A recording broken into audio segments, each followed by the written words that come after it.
Well, hello everyone, and welcome back to another video on Marvel's Ultimate Alliance 3. Today, we will be having a look at the next section of the skill tree. Now, the skill tree we first had a look at in our video 2 days ago, and the reason that I wanted to have a look at this skill tree is because I don't feel like it's something that a lot of people talk about, but it's something that is very beneficial to your gameplay style and strategy. Now, it's under the Alliance Enhancement section of the game, and when we were here before, we looked at the Vitality Tree. We didn't do a gameplay demonstration because the Vitality Tree breakdown, or the majority of the Vitality Tree, is what I have my mastery set to regularly.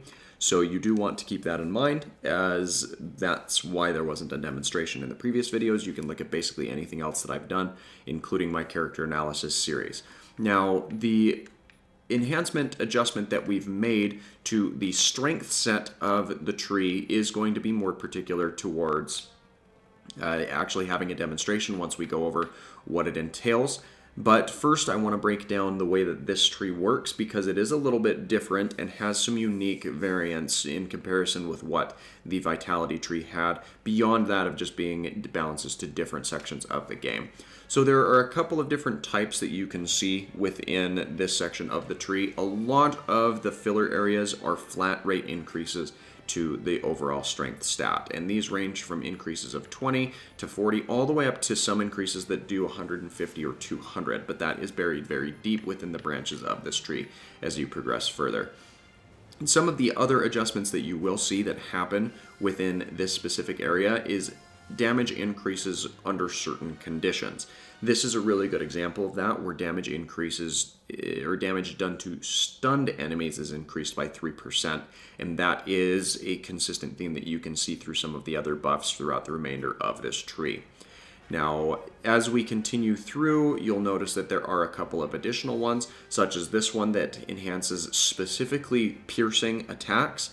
And I'm unclear as to whether or not this is the abilities specifically, or if it does apply to characters that have piercing style weapons as their melee and heavy attacks. So some testing would need to be done additionally to figure out if that does apply to that specific mastery as well. There's another one for the melee aspect, there's another one for the projectiles, and those are really the big strength-based related items that are found in this tree. There are a couple of other damage items, but those would be ideally found within other branches of the tree, as it doesn't have to deal with strength specifically.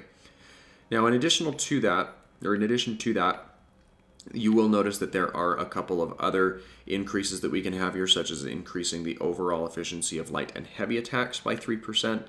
And then these are some of the heftier bonuses that I had mentioned, where we can increase this flat length of strength up to 150 as well by its base level. This has another increase to light and heavy attacks, as well as more damage done to stunned enemies. This does stack as well, so collectively between the original mastery to open up this branch of the tree and this node here specifically, we can get an additional 3% damage done to our stunned enemies. This increases heavy attack damage, which is really nice. This increases the light attack damage, so an overall buff to your damage types. And as you can see, there are a couple of other types mixed in based off of the adjacent portions of this skill tree, and this is similar to what we saw with the Vitality branch as well. So there are a couple of overall increases to your Vitality, a few increases to your energy, whether it's your standard energy, which is the meter that you use to use your abilities and synergies, as well as the impacts that it has on your extreme gauge, such as restoring your stream gauge rate by 3% or 3% faster when your HP is lower than 25%, as well as increasing the synergy attacks restoration to the extreme gauge by 5%, or the abilities restore up to the extreme gauge by 5% as well. So that's just further encouragement to use your synergies and ability attacks in the course of a fight.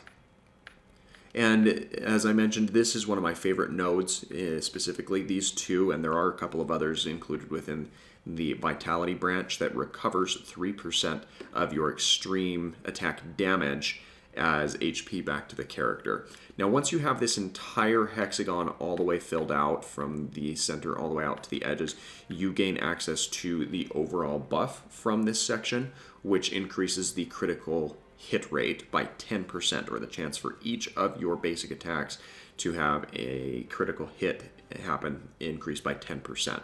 And there's actually another increase of 10% that's found within this last section of the skill tree branch. But this portion of the skill tree has a couple of unique enhancements that are specific to certain modes of gameplay, specifically within the DLC. Now, I don't know if this is available in regular gameplay as well. It may just be something that's made available per the purchase of the DLC advancement, and I would have to restore an older file of the game to check and see if these are additions that were made specifically when the DLC adjustments were introduced into the game, such as increased damage done to reborn and cursed enemies by 4%. And that is specifically within the Curse of the Vampire DLC, as those are enemy variants that are made available within that portion of the story quest. You can also increase the damage done to stunned enemies by additional percentages throughout this, as well as further increasing your damage done by weapons deployed by the stage. So I'd assume that that would be things such as the exploding canisters, the rockets, other things of that caliber. More increases to your light attack damage, further increases to your projectile, melee attacks, and other such damaging items.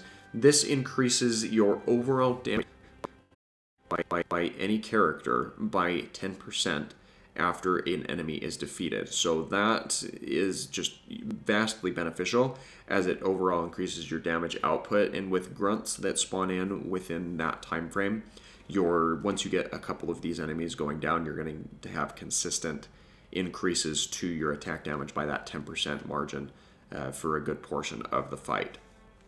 The damage piercing attacks that you can see here, that's a further increase. This is the node that I mentioned that's similar to the overall buff given from completing the previous hexagon of increasing the critical hit chance by 10%, increasing that overall total amount by 20% from the regular base rate of critical hits that you do have. And then you have further increases done to powerful enemies, melee attack increases, more base rate increases to your attack damage.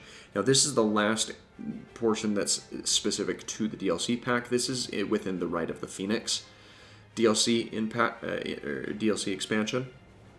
And you'll notice that this one specifically increases 5% of damage inflicted to the Danger Room hazards, and this pairs very nicely with another node within this tree, which increases your damage inflicted by 10% for a short time after destroying a Danger Room hazard, which is really nice. Now, the only other one that I haven't really touched on, a lot of these other ones are similar to what we've seen, but the central node in this final branch is related to increasing damage done when burning by 4%. And this is where I'm a little bit unclear as to whether or not this refers to portions of the Danger Room trials within the Rite of the Phoenix expansion, as there are instances where your characters are set on fire either by the stage or by absorbing the essence of the Phoenix Force. I'm not clear if that is increasing the damage done by your characters when you're on fire under those circumstances, or if this relates to the burning that's done when you throw something like a canister that explodes and envelops your enemies in fire, if you're then dealing an additional 4% damage to them as attacking into them, or if the fire does an additional 4%. Some clarity would really be appreciated on this node specifically. But as I mentioned before, this is a very offensively balanced tree that I have set up here. So where we didn't showcase the vitality tree adjustment, I would like to take a moment to balance out, or showcase, I guess I should say, showcase some footage and some gameplay of what your gameplay looks like when you have adjustments made to your strength meter. So let's jump into a Lambda Rift, a high difficult rift, and showcase what your damage output adjustment looks like when you have these adjustments made to your skill tree. Alright, so the Lambda Rift that we're currently in is the boss rush where we need to defeat 2 or 3 bosses in succession. The bosses specifically included within this section are Nebula, Mystique, and Proxima Midnight, so kind of a femme fatale vibe type thing. And as you can see here, there are massive amounts of damage that we are able to lay into Nebula with just our standard attacks, and then with a series of synergy attacks there. Within 20 seconds of the fight, we have Nebula completely taken down.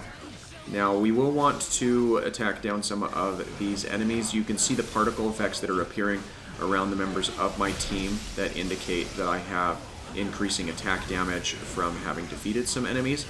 And Mystique is going down very, very quickly as well, which is kind of to be expected based off of the overall attack damage increases that we have. So now with Mystique out of the way, that opens up the final section of the fight into Proxima Midnight. And let's go ahead and just kind of lay into her a little bit more directly here. And unfortunately, I don't think that I'm getting any synergy attacks here. But I do want to prioritize that where possible.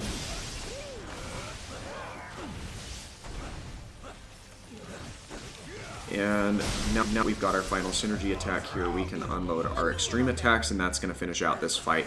So things move very, very quickly when we have the increases done to the skill tree, or this the strength section of that skill tree. So looking at the ending ranking here, we have our S plus ranking, and 1 minute and 26 seconds, when I believe the overall expectation for clearing out this, yeah, it's right there, 4 minutes and 50 seconds. We absolutely destroyed the time requirement there, and that just speaks to the benefits that you get from having such, well, it helps to have higher ranked characters as well, as most of my team, or all of my team there, is at least level 75. Some of them are approaching level 100.